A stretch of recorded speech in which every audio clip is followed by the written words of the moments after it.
אז אנחנו ממשיכים משיעור שעבר בנושא של אמונה בתקופה פוסט-מודרנית. בשיעור שעבר, מה שהתחלנו לעשות, התחלנו לזכור את התקופה הפוסט-מודרנית, אוקיי? דיברנו על זה קודם כל, שזה שאומרים שאנחנו בתקופה הפוסט-מודרנית, זה אומר קודם כל שאנחנו בתקופה בלי שם. זה אומר שאנחנו בתקופה שאחרי התקופה המודרנית, אבל מה התקופה הזאת? לא בדיוק ברור. דיברנו על זה שהתקופה הפוסט-מודרנית היא בעצם, אפשר להגיד, ההתנערות מהערכים של התקופה המודרנית. שהתקופה, אפשר להגיד שהערכים של התקופה המודרנית היו קודם כל אידיאולוגיות, זאת אומרת, דרכי חיים שהן יותר חילוניות, שעל פיהן אפשר להגיד שהעולם מתקטש, ועל גבי זה אפשר להגיד שמה שלצויות באוויר זה גם סוג של אמירה שהאמת לא חשובה, האמת לא נמצאת, או בצורה פשוטה אין אמת. זאת אומרת, לפי מה שאפשר לראות בתקשורת, אפשר לראות באיך שהתרבות נראית, איך שהיצירה נראית, איך שהשירה נראית, בעצם כל מה שהם אמרו לפנות לציבור כתוצרים, החל מבאמת תרבות אומנותית, וגם איך להתלבש, איך לחיות. בעצם זה נראה שהאמת היא לא כל כך חשובה, ואולי אפילו לא נמצאת. לאט לאט גם המוסד שנקרא מוסד המשפחה מתחיל להתערער, או שאנשים לא מתחתנים יותר, או שאנשים אפשר להגיד, או מתחתנים מאוחר גם בציבור הדתי, מה שנקרא. גם בציבור הדתי יש תופעה, נקרא לזה גדולה והולכת של רווקות, רווקים בירושלים, בנחלאות, בקטמון, אפילו עשו על זה תוכנית, איזה תוכנית?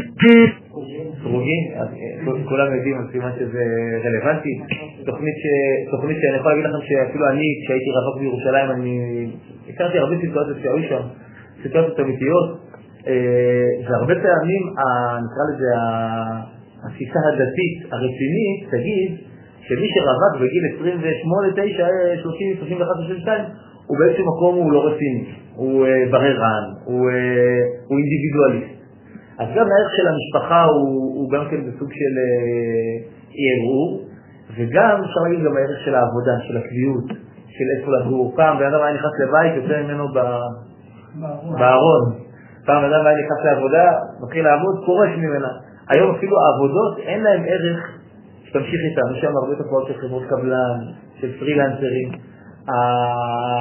המוסדות, אפשר להגיד, הראשיים הם לאט לאט מתפוררים, ואפשר להגיד שאולי אחד האידיאלים הגדולים של התקופה הפוסט-מודרנית הוא אידיאל היחיד, האינדיבידואליסט. אתה בעצמך, אתה לבד, אתה צריך לבחור את הדרך שלך, לא משנה מה ההורים אומרים, לא משנה מה החברה אומרת, אתה תבחר, אתה תתקדם. ואפשר להגיד שסביב האווירה הזאת אפשר להגיד כמה שאלות או כמה נקודות של התייחסות. דבר ראשון, כמו שאמרנו בפעם שעברה, חשוב להכיר את זה כי אנחנו מושפעים מזה. חשוב להכיר את זה כי אנחנו תוצר של זה. אנחנו גדלים לתוך זה. לא בהכרח אנחנו מסכימים עם זה, אבל לא תמיד אנחנו יודעים עם מה אנחנו מסכימים ועם מה אנחנו לא מסכימים. זאת אומרת, אם מעמיקים בשורשי התרבות אפשר להבין כל מיני תופעות מסביב, עוד דברים שאני רוצה, עוד דברים שאני מרגיש שאתם לא טוב. קודם כל זה חשוב שבן אדם יכיר את השורשים של התרבות שלו. זה א'. ב', אם אנחנו באים להתבונן מתוך בית מדרש, אם אנחנו באים להתבונן מתוך מקום שלפחות מכוון ללמוד את הערכים של התורה, ללמוד את הדרך של התורה, לכאורה לבית מדרש אין עניין להבין את התקופה, כי בית מדרש אמור להגיד מה האמת, מה הדרך החיים הרצויה, מה המצוות. יש מצוות, המצוות די ברורות. מה מותר, מה אסור, מה צריך, ההלכה, שולחן ערוך. לכאורה זה לא אמור לעניין אותנו בכלל מה התקופה. מה גם שהתקופה היא תקופה מאוד מאוד בעייתית מבחינת בית מדרש, מבחינת תורנית, מבחינת דתית. תקופה של לא רק חילון, אפילו שבירה של החילון. שבירה של האמונה, אפילו האמונה הבסיסית, הערכים של עבודה, המשפחה, אינדיבידואליזם, תופעות חיים שהן ממש לא מקובלות על התורה. אז קודם כל, למה אמור לעניין בית מדרש מהי התקופה ואיך מתייחסים אליה? אז אפשר להגיד תשובה אחת לא מעניין. והרבה פעמים משפטי מדרש אומרים, לא מעניין אותי מה קורה בתקופה, לא מעניין אותי שיש סמארטפונים, לא מעניין אותי שיש אינטרנט. אנחנו בעצם מתכנסים בבית מדרש, אנחנו בעצם לא רוצים להתעניין במה שקורה בחוץ, ואנחנו ממשיכים לשמר את המסורת של התורה. זו תשובה אחת. תשובה שנייה שהיא תשובה באמצע, שיש בה גם הרבה צדק באיזשהו מקום. הבית מדרש אומר, אני לא באמת סופר את התקופה, אני לא באמת מעריך את התקופה, אני לא באמת מתעניין בתקופה, לא חשוב לי באמת להבין את התקופה במהות שלה. מה כן חשוב לי להבין בתקופה? חשוב לי להבין איפה האנשים תקועים, כי אני בית מדרש רוצה לעזור לאנשים אחרים. זאת אומרת, היום נגיד איש חינוך, לא משנה אם זה בית ספר שומר מצוות או לא שומר מצוות, בבתי ספר שלא שומרים מצוות זה עוד יותר מאתגר. היום להיות מחנך זה מקצוע נוראי בהרבה מקומות. ולכן חשוב להבין את התקופה הפוסט-מודרנית בשביל להבין איפה אנשים תקועים, כי אנשים הרבה פעמים לא מבינים אותך, בייחוד שאתה מדבר על ערכים, וחשוב להבין את התקופה הפוסט-מודרנית כדי שתוכל להגיע לאנשים, שתוכל להגיד להם, אתם בתקופה פוסט-מודרנית, שתוכל להגיד להם, תראו איך אתם חיים בצורה כזאת שקרית, ואז תוכל להגיע אליהם. אבל יש גם את הדרך השלישית. והדרך השלישית אומרת לא רק שבית מדרש חשוב לו להכיר את התקופה, אלא הרבה פעמים בית המדרש יכול להתקדם דווקא מתוך זה שהוא מבין את התקופה. למה אני מתכוון? אני אתן פה דוגמה לבן אדם גדול שהיה פה במאה הקודמת, הרב קוק. אם נשאל מה אפשר ללמוד מהרב קוק בעיקר, מה יגידו? מה אולי החידוש העיקרי של הרב קוק?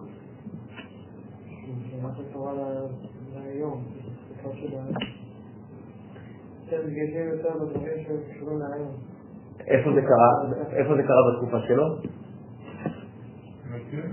נכון, שמה? מה הרב קוק אמר? זה גאולה, כל הזבוד בית מדרש, הפוסט-מודרנים האלה. לא, הם לא היו פוסט-מודרנים, הם היו מודרנים. הציונים היו מודרנים. טוב, הם שנים, אבל לא חשוב, אתה צודק בעיקרון. עזבו את בתי המדרשות, עזבו בעצם, בעשו והכל ובאו לארץ, והוא העריך שפה הוא העריך, ואני חושב שדיברנו על זה לפני שבוע באיזשהו שלב, הוא העריך שהם עושים הרבה יותר ממה שהם אפילו יודעים. אוקיי.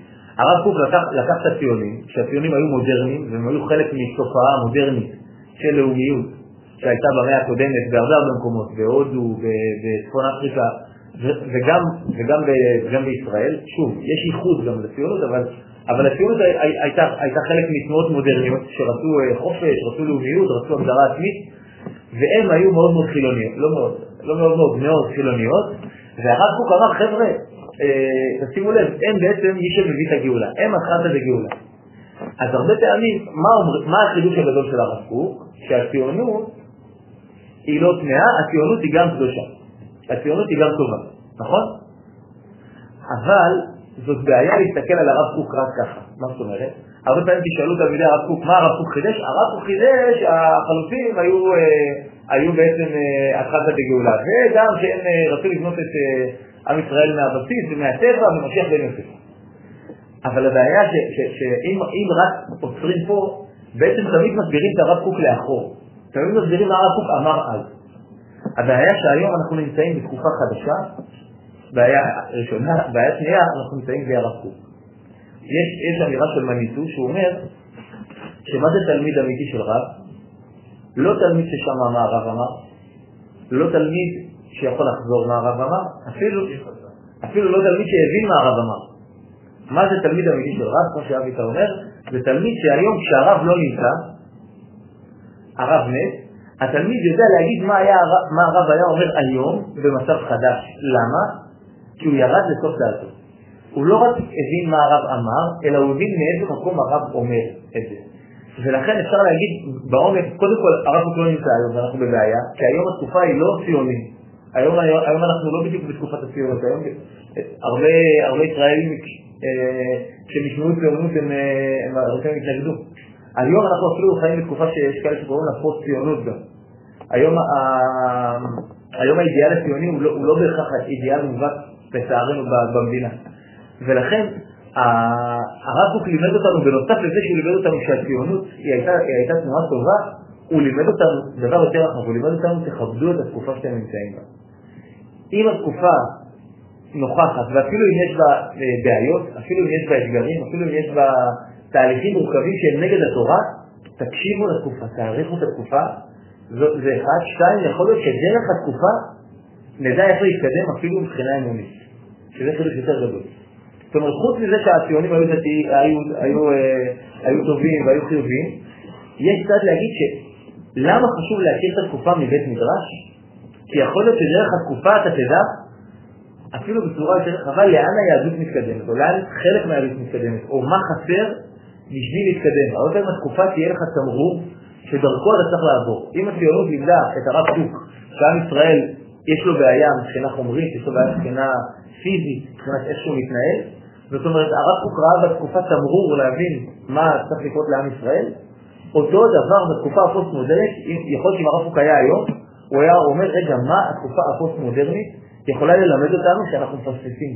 או אולי איזה תהליך סוף סוף יכול לקרות עכשיו, שאנחנו בתקופה שהיא גם גרועה, אבל גם אולי יש לה הרבה הזדמנות. זאת אומרת, מה שאנחנו יכולים לעשות אם אנחנו רוצים להיות תלמידים של הרב קוק, זה לנסות להקשיב לתקופה ולראות גם מה יש בסוף, גם מה יש בה משמעותי. אולי אפילו לאן מתקדמים איתה במצבים שלא היינו עד עכשיו. אוקיי? זה בעצם, אפשר להגיד, האמירה, למה חשוב לבית מדרש להכיר את התקופה, גם אם היא תקופה כזאת, אפשר להגיד, מעצבנת, התקופה הפוסט-מודרנית. ובשביל להתחיל להתייחס לתקופה, מה שנעשה היום ברבע שעה שיש לנו, אנחנו נתחיל לראות קצת מקורות של חכמים שהתייחסו לתקופה שלנו, התייחסו לתקופה שאנחנו נמצאים בה היום, התקופה הפוסט-מודרנית, ואנחנו נראה דווקא באופן מפתיע שחז"ל, אני לא יודע אם מדובר פה בנבואה שחז"ל אמרו ככה יהיה, אבל חז"ל אמרו באמת, בהחלט יש מצב שאנחנו ניקלע לתקופה הזאת שלנו, לתקופה הפוסט-מודרנית. אז מה שנעשה היום, נראה את המשנה במסכת סוטה, נראה מהכלים שלה וננסה לראות מה רלוונטי להיום, ונמשיך לראות גם את המקורות האלה, וגם להתחיל לנסות להתייחס לתקופה ולאן שהיא לוקחת אותנו. דרך אגב, אפרופו מה שאמרתי שהייתי בכנס משתחררים, אז דיברנו בפעם שעברה על זה שהאידיאל של היחיד, האידיאל של אדם צריך להיות אינדיבידואל, הוא לכאורה נראה אידיאל שממי הוא התחיל.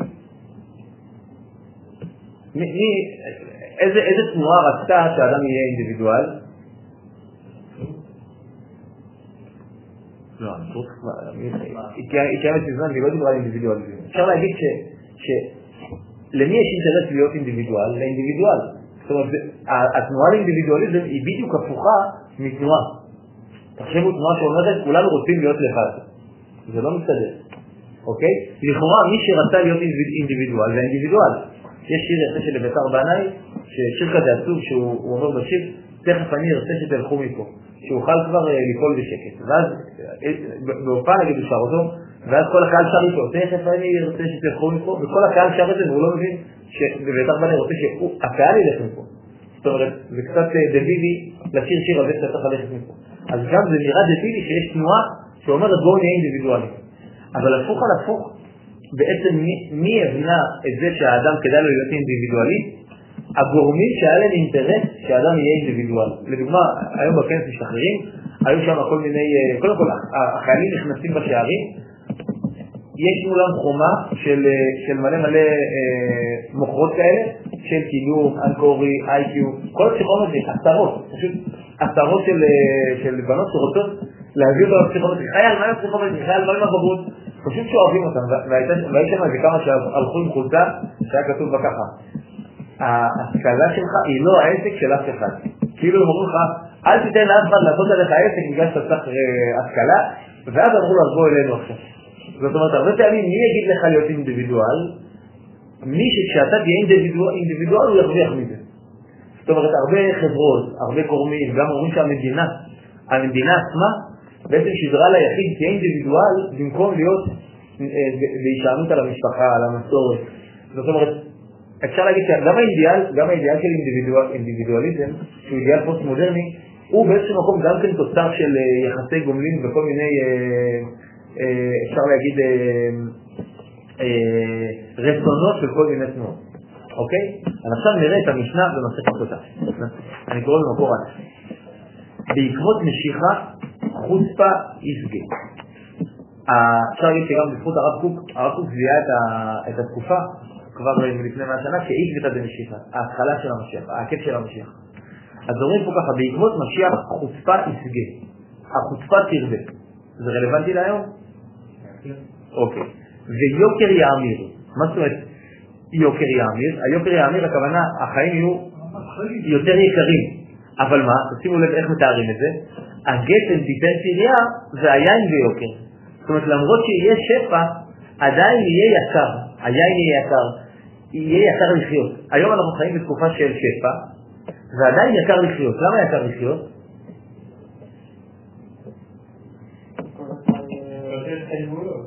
יש התחייבויות, נכון?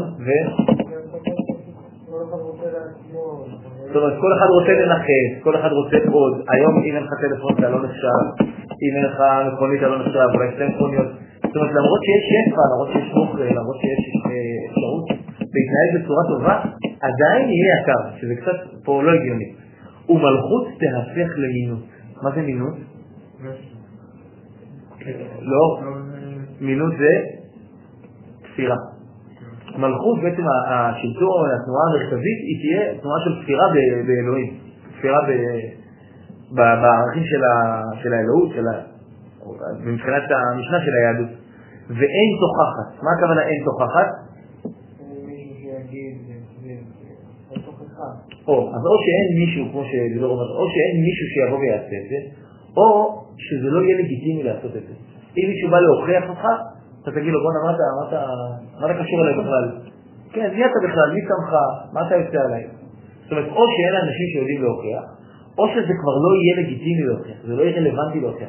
לא יהיה בתרבות שמישהו בא ואומר למישהו אחר, בוא מה קורה לך? לא, עזוב אותי. ודאי, זה ממש ככה. וגם הרב עובדיה כתב פעם באיזו תשובה, הוא כתב, היום אנחנו לא יודעים להוכיח. אנחנו לא יודעים להגיד לבן אדם שהוא לא בסדר, זה שהוא יקבל את זה. אין הרבה אנשים שיודעים לעשות את זה. ואין תוכחת. בית ועד יהיה נזנות. מה זה בית ועד?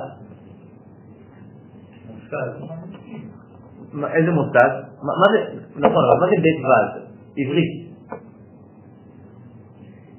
מה זה התוועד? מה זה התוועד? יפה, כינוס. להתוועד הכוונה להיפגש ולדבר. להתוועד זה מלשון דעת. אוקיי. אז בואו ננסה להבין את האמירה הזאת. בית ועד יהיה לזנות. במובן הפשוט, המקום שבו מתכנסים, לאו דווקא בית כנסת, אבל בית כנסת זה גם של מקום כינוס. הכנסת זה דוגמה ספציפית, אבל אפילו כל מקום שמתכנסים סביבו, מועצה, אפילו מועצה, לא דווקא כנסת, זה יהיה לזנות. עכשיו, בואו ננסה להבין את זה יותר לעומק. בואו ננסה להבין את זה לתקופה שלנו לפי איזה מושג דווקא שהוא מתחום הסוציולוגיה. היה איזה סוציולוג אחד בשנות ה-80 שטבע את המושג מדורת השבט. אוקיי?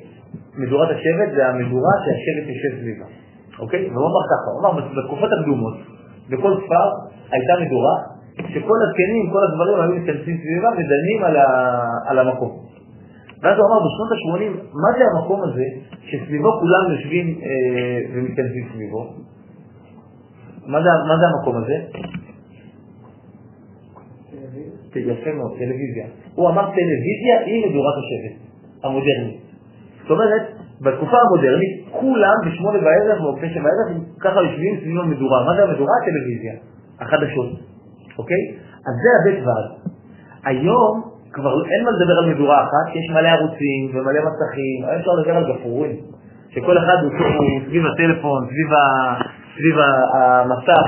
זאת אומרת, היום אנחנו אפשר להגיד, מסתכלים על המון מדורות קטנות, וכל הזמן המדורות מתחלפות, אבל כשהוא אומר בית ועד יהיה לזנות, זנות, עוד פעם, זנות זה לא רק מעשה מיני תמורת כסף. זנות זה שם רחב לכל מה שיקר, ואתה מממש אותו בצורה זולה. אוקיי? לדוגמה, אני שמעתי פעם שבאחת התוכניות של האח הגדול, לשמחתי אף פעם לא יצא לי לראות את התוכנית, אבל שמעתי פעם, שבאחת העונות, אתם יודעים מה זה האח הגדול? האח הגדול זה תוכנית ריאליטי. זה תוכנית ריאליטי. יש גם בחוץ לארץ? אז אני שמעתי שפעם אחת זוג הגיע לבית מהחתונה. תמורת כנראה הרבה כסף. זאת אומרת, זוג התחתן והגיע למקום של האח הגדול. וזה זנות לא במובן המיני, זה זנות במובן הזה שזה רגע מאוד מאוד יפה, זה רגע מאוד מאוד איכותי, נדיר, אינטימי. במקום לחוות אותו עם הקהל ועם המשפחה, אתם הולכים וכל עם ישראל רואה אתכם בתור זוג באח הגדול. זה דוגמה לזנות. אוקיי? זנות זה בעצם שאתה לוקח רבדים אינטימיים, אתה לוקח תחומים אינטימיים, ואתה מוכר את הערכים שלך וגם את האינטימיות שלך, לא דווקא הערכים, הערכים זה מופשט, אתה מוכר את האינטימיות שלך. זאת אומרת, בית ועד יהיה לבנות, הכוונה מה שיהיה מאוד מאוד חזק בוועד, במה שאנשים ירצו לראות, מה שאנשים ירצו להתעסק איתו, יהיה זנות. אולי אתה לחנך תקשורת. כן, בית ועד זה התקשורת במובן הרחב, שאנשים מתוועדים סביבה. והם אומרים שתבוא תקופה שמה שבעיקר יענה את התקשורת זה זנות. זה לא החדשות, זה לא מה טוב, זה לא מה מעניין באמת, אלא הכי נמוך שאפשר לרדת. ואולי יש עוד נמוך לרדת. והגליל יחרב. מה הכוונה והגליל יחרב? הגליל יהפוך להיות פריפריה. פעם הגליל היה מאוד מאוד חשוב. והגולן אישום, יהיה ריק מאדם. זאת אומרת, לנסוע לגולן, מה, נוסעים לגולן.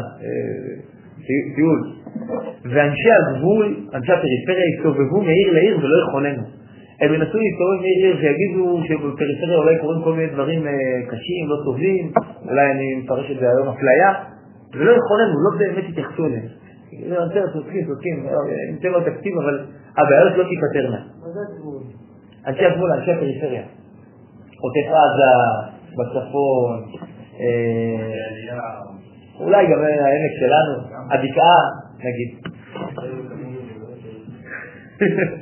שימו לב, בחוכמת סופרים תצרח. זאת אומרת, מה שהיה נחשב פעם חכם, היום כבר לא כל כך חשוב. אני חושב שזה נכון גם במובן התורני וגם במובן של החול. אני פעם נפגשתי בפגישה עם איזה פרופסור לסוציולוגיה על אפשרות אולי לעשות את דוקטורט. הוא אמר לי היום בכל העולם סוגרים פקולטות למדעי הרוח. היום פילוסופיה לא מעניין, היסטוריה לא מעניין. אנשים אומרים לך, מה אתה חושב על היסטוריה? מי זה מעניין מה היה, מה קרה? היום בכלל ההיסטוריה נתפסת לא כאמת, אלא אתה היסטוריון? איזה מפלגה אתה? מה הגישה שלך? כי היום אומרים שבן אדם הוא יהיה היסטוריון לפי הגישה שלו. הוא ידגיש דברים ששייכים לתפיסה שלו, לא להפך. אנשים לא מתארים מה היה, הם מתארים מה הם מפרשים שהיה לפי התפיסה שלהם. והיום מדעי הרוח, שוב, גם בארץ אבל גם במקומות אחרים, כבר לא כל כך מעניין, זה נחשב חפירה, זה נחשב לא חשוב בכלל. מה זה מדעי הרוח? איך? מדעי הרוח, פילוסופיה, היסטוריה, חינוך, ספרות, מול מדעי החברה שהיום הם מאוד מאוד נתפסים כמעניינים, פסיכולוגיה, אנתרופולוגיה, ייעוץ ארגוני, סוציולוגיה. זה מקצועות שנחשבים יותר מעניינים. יותר מעניין האדם, פחות מעניין האמת. מה היה? מה יהיה? ויראי חטא ימאסו. באדם שהוא יהיה כזה מחמיר, כזה רציני, הוא יחשב או לא אמיתי, או מאוס כזה, מה אתה עושה? שימו לב, והאמת תהיה נהדר. האמת תהיה נהדר. זה אפשר להגיד הכותרת של התקופה הפוסט-מודרנית. כביכול אין אמת, או אתה תרצה להגיע לאמת, לא תצליח לתפוס אותה. זו תקופה שאין מלקחיים לתפוס את האמת. צריך להבין מה זה אומר. נערים פני זקנים ילבינו. נערים ישפילו זקנים. זאת אומרת, המעמד המשפחתי יהיה מעמד לא כל כך חשוב. פעם זקן היה אפשר להגיד הכל. היום שיצאים איתו, חומדים אותו. הכל היה מוכוון אליו. יש כל מיני פרשנויות לביטויים. אז יש את הביטוי לשפוך את התינוק עם המים. רואים את הביטוי הזה? שנגיד רצית לעשות איזה משהו ובסוף החלטת להתנגד למשהו קטן, ובגלל משהו קטן הכל הלך. שפכת את התינוק עם המים, רצית לשפוך את המים, שפכת כבר גם את התינוק איתו. כאילו פספסת בגדול. אז הם מסבירים מאיפה המקור של הביטוי הזה, למה שופכים את התינוק עם המים? אומרים שפעם, בייחוד במקומות קרים, אז לא היו מתקלחים המון, היו מתקלחים פעם בשבוע, לפעמים פעם בחודש. אז מה עושים? היו מביאים מלא מים, מחממים אותם, מי נכנס ראשון להתקלח? האבא, הוא עובד הכי קשה. אחרי האבא יוצא. מי נכנס אחריו לאותו מקום? פעם, האחים, עובדים קשה, לאט לאט, אחרי זה מי נכנס אנשים, אחרי זה הילדים, בסוף תזכה לקהילות מתקלח וזה הרבה של בוט, וכששופכים אותה, צריך להיזהר לא לפחוך גם אותו איתה. זאת אומרת, הפעם המבוגרים היו ממש אנשים מאוד מאוד חשובים, ממש, האבא היה בבית מהעבודה, מכינים לו קפה. לא במובן עכשיו השוביניסטי, אלא במובן שבאמת הגדול היה נחשב החכם. היום להפך, נערים פני זקנים, הלבינו זקנים עמדו מפני קטנים, זה קורה היום, שהיום הנכד מלמד את הסבא לפתוח פייסבוק, שהיו בקשר עם הנכדים שלו בדרום אמריקה. הוא מלמד אותו איך לעשות קובץ וורד. היום דווקא הצעירים יודעים יותר מהמבוגרים, בסוג של פער כזה. בן מנבל אב, מקלל, משפיל, בת קמה באימה. המעמד המשפחתי בעצם מתפרק, קלה בחמותה, אויבי איש אנשי ביתו. בן אדם בעצם יחזור הביתה, יחזור למלחמה, יחזור למתיחות, יחזור לחוסר מסגרת. פני הדור כפני הכלב. מה הכלב מסמל? זה מצד אחד, במובן החיובי, נכון? במובן השלילי, לא, זה נכון. חוצפה. פני הדור כפני הכלב, הדור יהיה חצוף, הדור יתנגד, הדור יבקר. הבן אינו מתבייש באביו. ועל מה יש לנו להישען? על אבינו שבשמיים. זה משנה במסכת סוטה. את המשנה? רבי חתם אותה, היא בלי התייחסות של חכם אחד, זה משנה שהיא כנראה אוסף של אמירות של חכמים. איך? אולי ניגע בזה תכף, אבל קודם כל, כשהם אומרים, ועל מה יש לנו להישאל על אבינו שבשמיים? איזה אמירה זאת? איך? נכון, אבל זאת אמירה חיובית, שלילית, אמירה של כוח, אמירה של חולשה, אמירת נחיים כזאת. על מה יש לנו להישאל? הכל כל כך גרוע, אולי השם יעזור. זאת אפשרות אחת. אני כבר מציע פה אפשרות נוספת שהיא תהיה הכיוון של השיעורים הבאים. על מה יש לנו להישען? סוף סוף נשען על אבינו שבשמיים. ולא על מה? ולא על המסגרות המשפחתיות. ולא על בעצם על ה... אולי בגלל שהאמת נהדרת. אבל למה האמת נהדרת? כי האמת נהדרת והכל נשאר מסגרות. המסגרת המשפחתית, המסגרת הדתית, המסגרת של ההלכה, המסגרת של התפילה איך שהיא. יכול להיות שהכל יתפרק, סוף סוף את מי נראה את הקדוש ברוך הוא. שפה אולי דווקא יש אמירה חיובית. זאת אומרת, אתה יכול להגיד הכל מתפרק, אוי ואבוי מה נעשה. אתה יכול להגיד הכל מתפרק, אולי עכשיו תגלה האמת. אולי עכשיו האמת תצא, כי האמת עד עכשיו הייתה גם חסומה. אתם מבינים מה אני אומר? כן. אתם מבינים מה אני אומר? כן? זאת אומרת, אם אני רק כל הזמן רק מכבד את ההורים שלי, שזה סוף מכבד את ההורים, אבל אם הכל בסוף נהיה העיקר מכבד את ההורים, מכבד את המסורת, משהו במסורת נהיה קשה, נהיה מכביד, נהיה חיצוני, והבן אדם מפסיק להתפתח. ואין לו בחירה? ואיזשהו מקום אין לו בחירה. ואולי כשדברים יתפרקו, אולי נשען על אבינו שלו שנה. שואל אורל וזה כבר אנחנו לקראת סיום, מה הם היו נביאים? זה נראה לך תיאור יחסית מדויק? של התקופה? מה זה אומרים? זה מדויק או שזה כללי? זה נראה לך תיאור יחסית מדויק של התקופה שלנו או שהוא יחסית כללי? אם הייתי צריך כאילו לסמוך על זה, לא הייתי. זה כאילו, זה פשוט בדיוק ממה שהיה להם. פשוט לקחו את מה שקורה. לא, תראו זה האמת תהיה נהדרת, אז היה תחשוב, זה היה תקופת המשנה, היה אמיתות בעולם, לא היה כפירה בכלל. טוב, אז האמת שלהם אולי לא, אבל כל זה פשוט כאילו, בדיוק ההפך מהאידיאלים של התקנים, כאילו. אז יפה. אז בעצם אני אגיד בהקשר לסוג של סיכון של המשנה הזאת. אני כן חושב שהמשנה היא מכוונת להיום, אבל אני כן חושב שפעם הם כנראה הבינו שיכול להיות מאוד שמה שמאמינים בו הוא יתפרק. זאת אומרת, אני לא חושב שבהכרח אמרו זה חייב להיות ככה. אנחנו נראה מקורות נוספים, נראה סיפור בהגמרא על החכמים שאמרו שהתקופה הזאת תהיה תקופה נוראית, זה נראה כבר שבוע הבא, אבל חכמים כן הבינו שכנראה, או יש מצב שדברים יתפרקו. אני חושב שזה סוג של רוח הקודש, זה לא בדיוק נבואה, אבל זה רוח הקודש. שחכמים אמרו תבוא תקופה שבה המסגרות המשפחתיות תתפרקנה. האמת תהיה נהדרת. עכשיו, אפשר להגיד שהאמת נהדרת רק ב50 שנה האחרונות. זאת אומרת, האמת תהיה נהדרת, אפשר להגיד שזה ממש ממש כבר התקופה שלנו, ממש, בצורה די אפילו ממשית, אבל כן הם אמרו, יהיה כיוון של משבר הערכים. והמשבר הערכים הזה הוא כבר התחיל מהתקופה המודרנית, כשהיה משבר הערכים של הדתות, והחילוניות עלתה, אפשר להגיד, אפילו בסוף יוון העתיקה כבר הייתה תנועה שקראו לסופיסטים, הם כבר ביקרו, מנסות ביקורת את המיתולוגיות. זאת אומרת, חז"ל ראו שיש אמונה, יש הלכה, יש עקרונות, וראו שהעולם יש לו נטייה לברר, לשבור. בית המקדש נחרב, חכמים הבינו שיכול להיות מאוד שהאמת תהיה נהדרת. לאט לאט זה קרה דרך המשבר של הדת והמשבר של המודרניות. ובאמת קודם כל אני חושב שזה מעניין לראות רגע מה קורה, מה יהיה, לאן זה מתקדם. דבר נוסף, אחרי שנראה עוד איזה מקור שניים, ננסה לראות אפילו מה החוזק של התקופה שלנו. בתקופה שלנו, שבה האמת נהדרת, יש דווקא הרבה חוזק והרבה אפשרויות לכל מיני תופעות ש2000 שנה לא יכולנו להכיל אותם. ודווקא עכשיו זה מקום להכיל אותם. זאת אומרת, בתקופה הזאת יש המון איום על המסורת, המון איום על האמת, ואולי דווקא יש איזו נקודה מאוד מאוד חשובה ביחס בין האמת והאדם, שבה אנחנו ניגע בשיעורים הקרובים. אז בשיעורים הקרובים אנחנו נראה עוד כמה מקורות שחז"ל, אפשר להגיד, או צפו, או התייחסו, או נתנו לנו כלים קצת להתייחס לתקופה.